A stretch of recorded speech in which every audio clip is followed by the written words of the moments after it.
Imagine, if you will, in a horror story there is no justice. There can't be, because a story where the evil villain gets their due in the end is too satisfying to the normal functioning mind.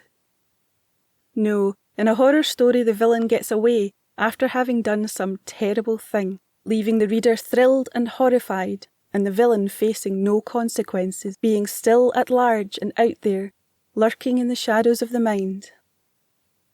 This offends the standard sensibility, and leaves a story open-ended and not in a good way, like a severed artery bleeding out. This is the real horror of it. This, dear reader, is one of those stories.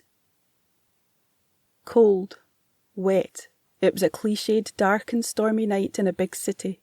A few streetlights reflected in the water pooled in the streets, motionless except for the lashing rain and the wind, wailing outside like a cold, hungry, homeless banshee, tearing at the hearts of children hiding in their beds.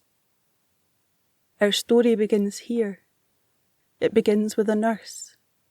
Nosocomophobia. This is a little-known word which is said to mean a fear of hospitals. Whether or not this fear is a rational or irrational one, well, dear reader, that will be for you to decide. Before you do, let's take a closer look at the setting of our delightfully dark and deliciously demented tale.